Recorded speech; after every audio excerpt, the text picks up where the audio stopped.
माननीय सदस्य Priyanka जरकोली।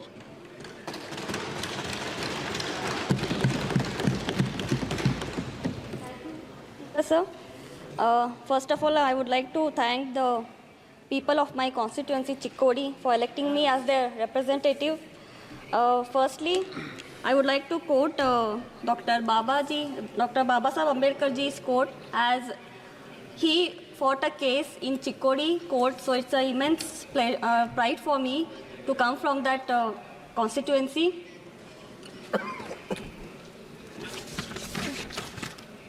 So I would like to quote, the progress of any society depends on the progress of education in that society. But in the recent times in our country, the nation is facing a lot of issues in the education sector. Currently, our nation is facing challenges regarding to the quality, accessibility, and equity in the education. Since 2014, the annual budget for the Ministry of Education has been steadily declining. This budget decreased funding for school education of 16.8% from the revised estimates and 7% overall for the Ministry of Education. The UGC's budget has been decreased by a staggering 53.35% compared to the budget estimates of 23-24 and 60.98% compared to the revised estimates of the previous fiscal year.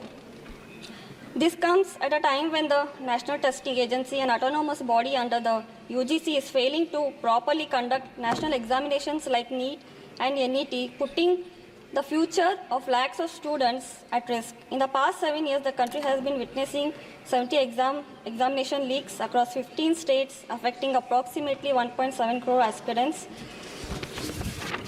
So, and regarding my constituency, I would like to ask the minister through you. There is a Kendriya Vidyalaya in the Athni and plus Gokak. The proposal for them has been sent but has not been approved. So I request the minister through you to sanction them as soon as possible. And sir, currently there has been a flood situation in my parliamentary constituency. Most of the schools and the buildings have been in a very deteriorating state. So through you, I would request the minister to revise the format for 10.2, which they provide 2 lakhs per school for the renovation and all, which has been not sanctioned at all due to the flood loss.